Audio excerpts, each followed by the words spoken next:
Hello everyone, this is Dr. Hina Jawar. Welcome to Chessbook Super Coaching YouTube channel. एक बड़ा update है आपके लिए और एक बहुत ही इम्पोर्टेंट न्यूज़ है आपके लिए कि जितना हो सके अपना 100% दे दो अगर आप जून 2024 एग्जाम में बैठ रहे हो। क्योंकि इस एग्जाम को क्लियर करने के आपके पास फायदे ज्यादा हैं, लेकिन अगर ये एग्जाम इस बार रह गया तो दिसंबर में आपके लिए मुश्किलें थोड़ी ज्यादा बढ़ सकती हैं। सो इम्पोर्टेंट न्यूज यही है कि जितना हो सके give your best to crack your June 2024 exam, because जितना जून आपके लिए इजी टू गो है उतना ही दिक्कत दिसंबर में बढ़ेगा। और उसी को जानने के लिए मैं आपको इस वीडियो में समझाने वाली हूँ एक एक बार। तो सबसे पहले आप लोगों को मालूम ही है कि यूजीसी का एग्जाम जो बेसिकली होता है, ये होता किस पर्पस के लिए? ये एग्जाम होता है आपका असिस्टेंट प्रोफेसर बनने के लिए। अगर आप किसी भी यूनिवर्सिटी कॉलेज में अप्लाई करना चाहते हो एज एन असिस्टेंट प्रोफेसर, या फिर जेआरएफ के लिए यानी जूनियर रिसर्च फेलोशिप। तो अगर हम जाने तो इस एग्जाम को हम दो ही पर्पस के लिए अभी तक कंडक्ट किया जाता था, जिसमें पहला था अगर आप किसी भी यूनिवर्सिटी में असिस्टेंट प्रोफेसर लेक्चररशिप के लिए अप्लाई करना चाहते हो तो, एंड दूसरा था फॉर जूनियर रिसर्च फेलोशिप जो कि आपको तब मिलती थी अगर आप फुल टाइम पीएचडी के अंदर इनरोल करते हो। ठीक है, अगर आप पार्ट टाइम पीएचडी में जाते हो तो भी आप इस फेलोशिप को नहीं ले सकते थे। अब ऐसा क्या है खास जून में जो दिसंबर में आपके लिए शायद डिफिकल्टी भी क्रिएट कर सकता है? तो ये एग्जाम में जो पहला बड़ा बदलाव हुआ वो इस चीज के लिए हुआ कि ये एग्जाम अब 3 कैटेगरीज के लिए होगा। पहला एज यूजुअल जेआरएफ के लिए, जिसमें आपको मिलेगी फेलोशिप। फेलोशिप मिलने के बाद आप उससे पीएचडी कर सकते हो, लेकिन फुल टाइम मोड के अंदर। ठीक है, और जिसके पास जेआरएफ है उसके पास नेट अपने आप आता है और इंक्लूडेड है, एंड पीएचडी के लिए भी वो स्कोर वैलिड रहेगा। आपके पास 3 साल का समय होता है पीएचडी में अप्लाई करने के। दूसरी कैटेगरी है जिनका नेट एंड पीएचडी होता है, यानी नेट की वैलिडिटी लाइफ टाइम रहती है, वो यहाँ पर भी लाइफ टाइम रहेगी। और पीएचडी में एडमिशन लेने के पास के लिए आपके पास जो स्कोर होगा उस स्कोर की वैलिडिटी सिर्फ 1 ईयर की है। और तीसरी कैटेगरी होगी वो कैटेगरी जहां पे स्टूडेंट्स का ना जेआरएफ हुआ है ना नेट हुआ है, बट वो पीएचडी के लिए एलिजिबल है। यानी ये जो आपका स्कोर आएगा, मान लीजिए आपका 180 स्कोर आ गया, वो स्कोर आपका 1 ईयर तक वैलिड है, उसको यूज करके आप पीएचडी में एडमिशन ले सकते हैं। आई होप ये 3 कैटेगरीज आप सबको बाय नाउ क्लियर हो चुकी हैं। दूसरा बड़ा बदलाव आया एलिजिबिलिटी के अंदर, यानी इस एग्जाम में कितने कौन कौन सी कैटेगरी के बच्चे एलिजिबल है। आज तक नेट जेआरएफ के एग्जाम में सिर्फ और सिर्फ मास्टर्स के बच्चे बैठते थे, जो मास्टर्स में अपीयरिंग होते थे या फिर पास कर चुके होते थे, और उनको मिनिमम 55% चाहिए होते थे to sit for the exam. एक बड़ा बदलाव आया कि अब 4 साल के यूजी के बच्चे जिन्होंने 4 इयर्स का ग्रेजुएशन का कोर्स किया है, यानी 4th ईयर के अंदर ऐसे बच्चे रिसर्च का काम करते हैं। अब ये स्टूडेंट भी आपके साथ इस एग्जाम में बैठेंगे, प्रोवाइडेड उनके पास 75% से ज्यादा मार्क्स होने चाहिए, एटलीस्ट 75% मार्क्स होना चाहिए। और तीसरा बड़ा बदलाव आया कि ये एग्जाम अब की बार ऑफलाइन मोड में होगा, वो भी एक ही दिन सबके लिए होगा, दैट इज 18 जून को सबके लिए एग्जाम कंडक्ट किया जाएगा। आई होप ये बेसिक चीज आपको क्लियर है। और अब सवाल आता है इसमें आपका फायदा क्या रहेगा? आपका एक बहुत बड़ा फायदा रहेगा। पहली चीज, 2017 में 18 में जब ये एग्जाम का सिलेबस चेंज हुआ था, वो जो पहला लॉट ने पेपर दिया था उनका पेपर कंपैरेटिवली इजी था आने वाले टाइम के पेपर से।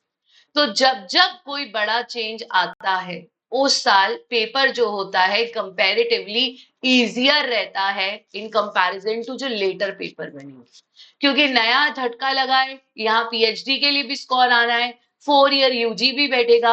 अब आप भी समझदार है, एक तरफ मास्टर्स का बच्चा जिसके पास 55% मार्क्स है, एक तरफ 4 ईयर यूजी का बच्चा जिसके पास 75% मार्क्स है। कहीं ना कहीं नॉलेज में डिफरेंस तो होगा ही होगा। मास्टर्स वाले बच्चे के पास नेचुरली 2 साल का एजुकेशन ज्यादा है, 2 साल की नॉलेज ज्यादा है। ठीक है, तो पेपर को हो सकता है कंपैरेटिवली इस बार इजी बनाया जाएगा, ताकि 4 इयर्स के बच्चों के लिए एकदम झटका ना लगे कि हाँ हमें इतना मुश्किल पेपर देना है। तो the level will be maintain according to the students also. इसका ये मतलब नहीं अब आप पढ़ना छोड़ दो, कंपैरेटिवली ये इजी होगा, क्योंकि जब दिसंबर 2024 में ये एग्जाम होगा तो इस बैच के लिए ये सेकंड एग्जाम होगा। एक तो इनके पास एक रफ आइडिया आ जाएगा, इनके पास प्रीवियस ईयर्स पेपर में जून का पेपर भी आ जाएगा कि हमें किस तरह से तैयारी करनी है। अभी क्या है, ये फ्रेश लॉट, ये फ्रेश लॉट पहली बार पेपर देगा, तो इनके मद्देनजर रखते हुए पेपर कंपैरेटिवली सिंपल लैंग्वेज में बनेगा, जो कि इन बच्चों के लिए एक एज है, फायदे का मौका है। क्योंकि दिसंबर वाले बच्चों के लिए ऑलरेडी जून 2024 का बैच अपना फीडबैक दे चुका होगा, बट जून 2024 के इन बच्चों के लिए कोई भी फीडबैक अवेलेबल नहीं है, इनको नहीं मालूम पेपर कैसा होगा, ये फर्स्ट बैच है। ऐसे ही जब सीटेट का फर्स्ट बैच आया था, उसका पेपर इजी टू क्रैक था, बाकी साल में उसका डिफिकल्टी बढ़ा था। तीसरी बड़ी चीज है, आपका एग्जाम ऑफलाइन मोड में है, तो सारे बच्चे ओएमआर शीट को पहली बार यूज करेंगे, ठीक है, जिन्होंने अभी तक ऑनलाइन किया वो भी पहली बार। तो एग्जामिनर आपको वैसे भी एक्सप्लेन किया जाएगा डिटेल में कि ओएमआर शीट को कैसे यूज करना है। हो सकता है कि आपको थोड़ी फ्लेक्सिबिलिटी भी दी जाएगी कि ओएमआर शीट कैसे यूज करो, वरना ओएमआर को मार्किंग में अगर आपने एक भी गलती करी सब खराब हो जाता है। तो आपके पास कई, और आपके जो एग्जाम सेंटर है अब वो आपकी स्टेट में आपको इजीली मिल जाएगा। पहले क्या होता था कि उनको वो सेंटर देने होते थे जहां कंप्यूटर्स अवेलेबल होते थे, इसलिए बच्चों को बहुत ज्यादा ट्रैवल भी करना पड़ता था। लेकिन अभी जो सीयूईटी एग्जाम का फीडबैक आया उसमें यह आया, बच्चों को बहुत पास में सेंटर्स मिल रहे हैं अपने घर के, क्योंकि ये तो अब एग्जाम ऑफलाइन मोड में किसी भी हॉल में कंडक्ट हो सकता है, किसी भी स्कूल में हो सकता है, तो आपको हो सकता है ज्यादा ट्रैवल भी ना करना पड़े। और इसीलिए ऑफलाइन एग्जाम के प्रॉस एंड कॉन्स क्या रहते हैं कि देखिए एक ही एग्जाम है सबके लिए, सबके लिए। अगर आप नेट के लिए बैठ रहे हो, जेआरएफ के लिए बैठ रहे हो, या फिर पीएचडी के लिए बैठ रहे हो, एक ही एग्जाम है। यानी अब कोई कंपैरिजन नहीं। पहले बच्चे कहते थे डीयू का मुश्किल आया, बीएचयू का ऐसा आया, जेएनयू का ऐसा आया, यूजीसी का ऐसा था। अब सेम एग्जाम है और नो नॉर्मलाइजेशन। नॉर्मलाइजेशन तो अब है ही नहीं, ठीक है। अब आपका ये नहीं है कि मैम मेरे इतने मार्क्स पे सिलेक्शन नहीं हुआ, मेरे दोस्त का हो गया। एक ही एग्जाम है, सेम डे पर एग्जाम है, ठीक है। तो आपका टेंशन खत्म, जो मार्क्स आएंगे उसके आधार पे एडमिशन होना है, कोई नॉर्मलाइजेशन, कोई कंपैरिजन नहीं है, ठीक है। एग्जाम का लेवल जैसा कि मैंने अभी कहा इस बार इजी रहेगा, ठीक है। And paper is easy to attempt. क्यों, क्यों इजी टू अटेम्प्ट है भैया? अब आपको टेक्निकल ग्लिच की दिक्कत नहीं आएगी। कम से कम हर साल एक ना एक सेंटर पे ये प्रॉब्लम आती थी, सिस्टम हैंग हो जाता था, इलेक्ट्रिसिटी चला जाता था, और ऐसी सिचुएशन में क्या होता था, बच्चे बहुत परेशान होते थे। कईयों का पेपर इसलिए छूट जाता था क्योंकि स्क्रॉलिंग करने में दिक्कत आता। अब क्या है, क्वेश्चन पेपर हाथ में, पन्ने पलटो, आराम से कर लो पेपर। आपका कंप्यूटर पे स्क्रॉल करना, चेक करना, पीछे जाना, स्क्रीन को फॉरवर्ड करना, लार्ज फॉन्ट, स्मॉल फॉन्ट, अब ये इशू ही नहीं है। आराम से क्वेश्चन पेपर पकड़ो, क्वेश्चन पेपर में आंसर मार्क करते हो। लेकिन सबसे बड़ी दिक्कत जो देखी जा रही है वो ओएमआर की मार्किंग में है। देखिए स्टूडेंट्स, ओएमआर की शीट में अगर आपने ए बी सी डी, गलती से आपने ए पर कलर कर दिया और आंसर बी था, आपको पता लग गया बाद में। अब आप अगर इसको क्रॉस करेंगे तब भी आंसर हट जाएगा, अगर आप दो जगह कलर करेंगे तब भी आंसर गया, आप फ्लूइड लगा नहीं सकते। इससे बेटर है कि आप पहले क्वेश्चन पेपर में करेक्ट आंसर्स मार्क कर लें, और बिल्कुल एंड में रिवाइज करते हुए ओएमआर शीट को फिल करो, ताकि इनकेस अगर आपको लगता है कि कोई आंसर ठीक होना चाहिए या मुझे चेंज करना है, तो आप क्वेश्चन पेपर में ही मार्क कर रहे हो और अभी आपके पास टाइम है।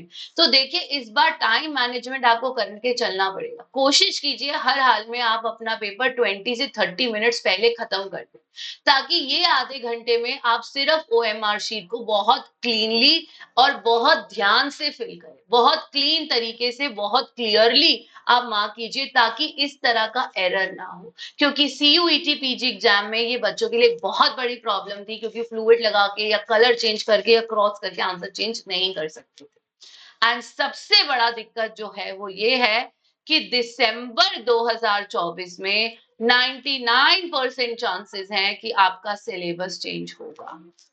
इतनी सारी दिक्कतें इतने सारे चेंजेस के साथ अगर मान लीजिए सिलेबस भी चेंज हो गया, तो दिसंबर 2024 आसान नहीं, बेहद मुश्किल हो जाए। तो आज आपके पास ये बेस्ट टाइम है, अपना जी जान दे दो। अभी भी आपके पास 18 टू 19 डेज बचे हैं। You will be lucky enough, आप अपने आप को लकीएस्ट कैंडिडेट कहेंगे अगर आप इस बार जेआरएफ निकाल लेते हैं। क्योंकि दिसंबर में डेफिनेटली सिलेबस चेंज होगा, ये 4 ईयर के बच्चों को एक पैटर्न का आइडिया लग जाएगा, इनके पास प्रीवियस ईयर्स का फीडबैक हो जाएगा और ये अपनी और मेहनत कर देंगे और कंपटीशन और बढ़ जाएगा। तो better to make the best what you have today. And अगर आपने अभी तक अपने आप को ऑफलाइन एग्जाम में रजिस्टर नहीं करा तो आज ही कीजिए। Text book super coaching 9th of June को आपके लिए ऑफलाइन एग्जाम लेकर आ रहा है, जहां पर हम आपको ओएमआर शीट पर मॉक टेस्ट देंगे। टेस्ट का लेवल बहुत ही हाई रखा जाएगा और ओएमआर शीट पे आपको आंसर्स मार्क करने होंगे। 3 घंटे का ये रियल एक्सपोजर रहेगा एग्जामिनेशन का। इस क्यूआर कोड को स्कैन करके आप एनरोल कर सकते हैं। और मेरे लिए एक छोटा सा काम करेंगे, आप प्लीज चैट बॉक्स में ये लिखना मत भूलिएगा, मैम इस बार जेआरएफ में लेके रहूंगा, JRF is mine. I hope ये वीडियो आपको अच्छा लगा। लाइक शेयर सब्सक्राइब करना भूलिएगा मत। Take care, thank you, bye bye, God bless you.